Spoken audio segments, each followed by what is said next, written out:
My dad always told me to bring enough gun. Is this big enough for you? This thing it's aluminum and it's a flare pistol. Well, it has a lot of writing on the side of it that you couldn't see through all of the dirt, the mong, the spooge that was all over this thing. And I managed to dynamite it apart and conserve it and made it look really well. Well, once we got that apart, I have to ask that age-old question. Does it really belong to Lawrence of Arabia? I don't know. And it's made out of aluminum, which makes this thing kind of rare because every one of these I've ever seen is made out of bronze. So I don't know much about it.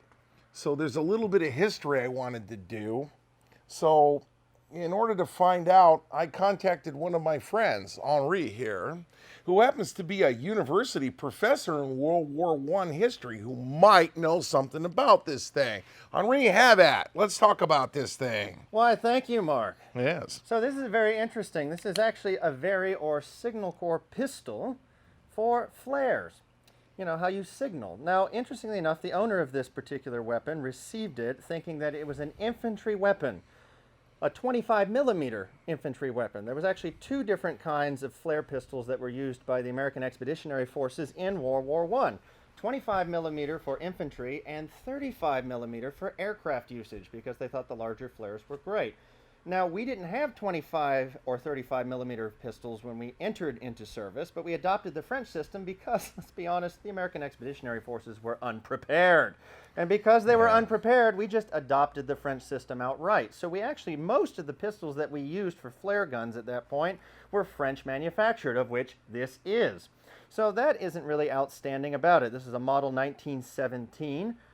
Flare pistol right here. Now, what was interesting about it, though, is that we could confirm that it was American used. And the reason why the owner wanted this conserved was because on one side here, I think Bruno's going to pop a picture up for us, there's actually an inscription that was put here after the fact because this was probably brought back as a souvenir and given to a 1 CD Green.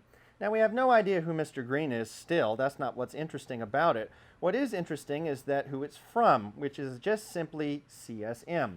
Now, by itself, this wasn't amazing to us because with 4 million men under arms in the American Expeditionary Forces and originally thinking this was an infantry weapon, there's absolutely no way to know who in the world gave this to Mr. Green. And not to mention the fact that we couldn't read any of these inscriptions when the thing came in. Yes, so, we couldn't read it. They knew there was an inscription, and that's what they thought was important enough.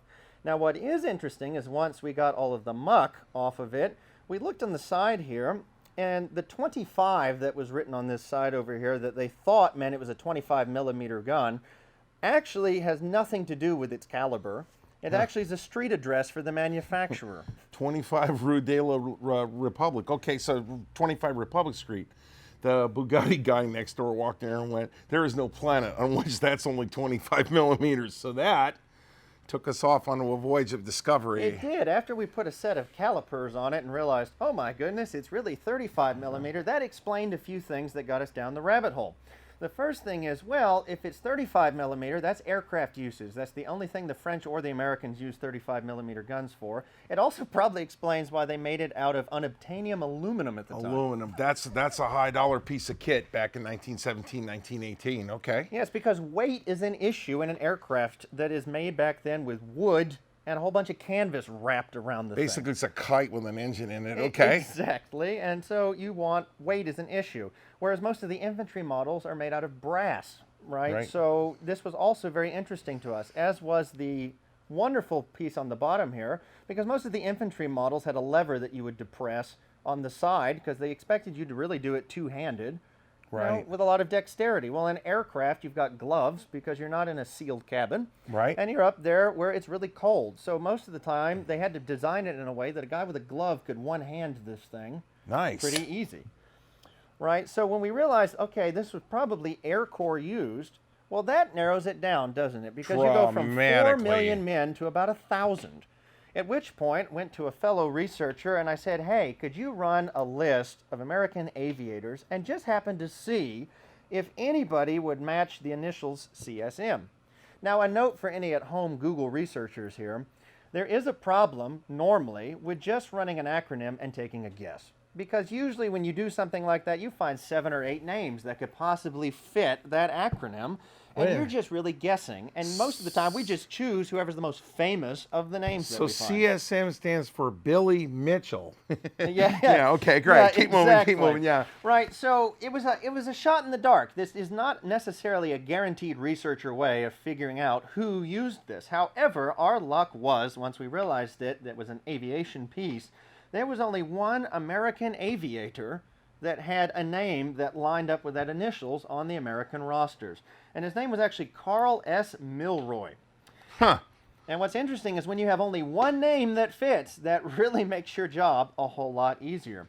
So assuming it is Mr. Carl S. Milroy's piece now that he gave to a Mr. Green, that we still don't know who he is, we then narrowed it down further because once we ran his service records or anything that we could still find at the time, noting that a lot of World War I service records were lost in fires in the 1970s. Yes. But once we searched that down, we realized that in October of 1918, he was sent to Italy as a Caproni bomber aviator. Wow. A multi-engine kite. Yeah, a Got it. 3-engine kite. There was Outstanding. 3 props. And what's amazing about that is that most people don't realize we sent a little under 100 guys out to Italy to actually assist the Italian Air Forces.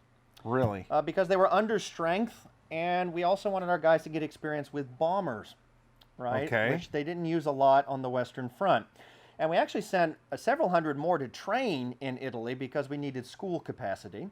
Okay. But Mr. Carl Milroy here was one of about 75 pilots, American pilots, that was stationed there in Italy to fly Caproni bombers. And what's fascinating is that the unit he was assigned to was originally commanded by a Captain Fiorelli LaGuardia, who you've probably heard of before. He was a Congress. Oh, yeah, they did a play about him. Keep Yes, moving. he actually was the only American congressman to serve in the war simultaneously with being a congressman. He didn't run for office afterwards. He was a congressman and said, nope, I'm going, and went over. That's cool. Yes, and he later became mayor of New York City, which is probably why you've heard it. I hope that Mr. Milroy could shoot this a lot better than people in Congress. But anyway, Yes. that being said, they sent them there to get experience with bombardment. And what's amazing, the history behind this, obviously, is that group of pilots, American pilots that were there in Italy, this was the very first combat bomber operations the U.S. Army Air Service ever experienced.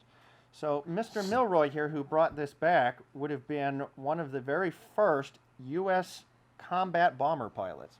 That's cool as heck. And I'm going to tell you what, like I said, not Lawrence of Arabia's gone.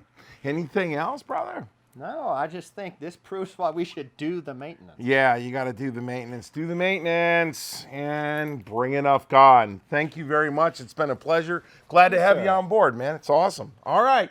Take it easy, and it's always a pleasure.